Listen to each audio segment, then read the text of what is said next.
Now, while we wait for that, come back home for a moment. And the federal government has scrapped the tender process it had been using to decide which broadcaster will operate the Australia network for the next decade.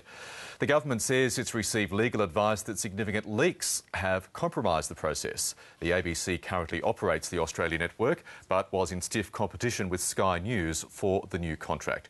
Malcolm Turnbull is the opposition's communications spokesman, and he joins us from Sydney. Malcolm Turnbull, good morning. Good morning.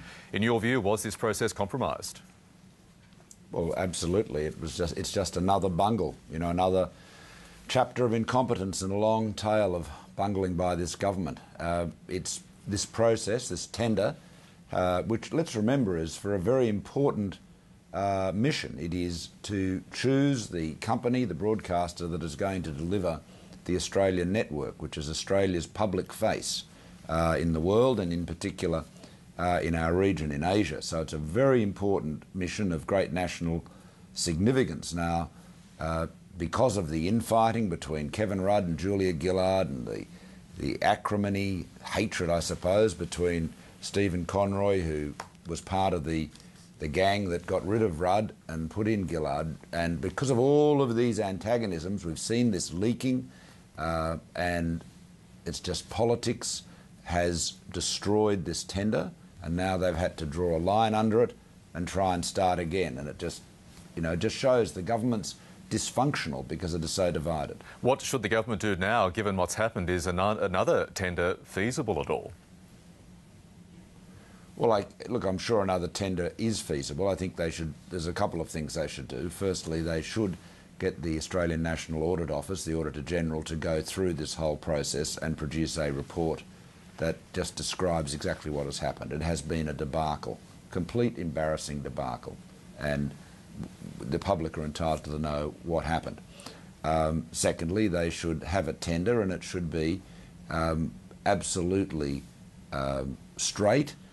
It should be its recommendations of whoever the tender board is, whoever the committee is that's going to oversee the tender, should be made public. It's got to be fully transparent.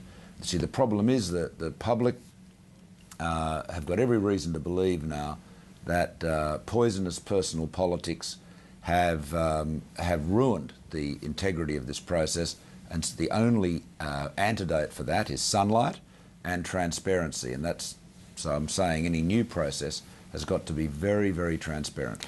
Does the coalition have a view as to who should operate Australian network, the ABC or Sky?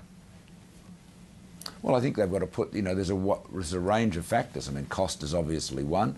The nature of the service, the quality of the services that can be brought to bear have got to be put on the table. And I wouldn't prejudge that.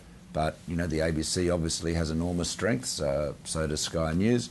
Let them put their best foot forward and let's see what their cases are. Now, Malcolm Turnbull, another issue in your portfolio, the long-awaited media inquiry gets underway in Melbourne this morning. Will it achieve much from your perspective?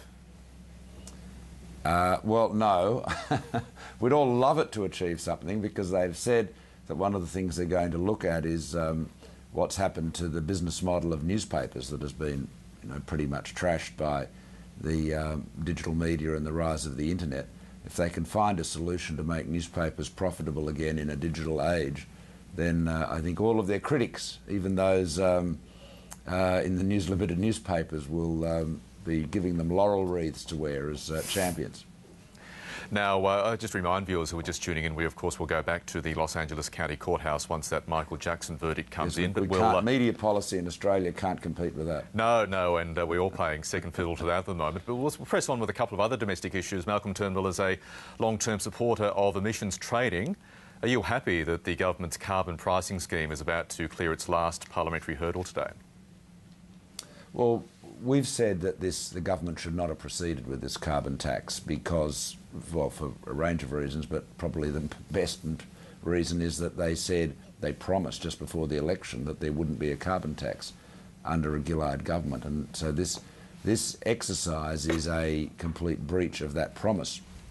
But, one of the interesting points about this carbon tax is that it is in fact a tax. It's a fixed price. Now, that is not a form of pricing carbon that I've ever supported.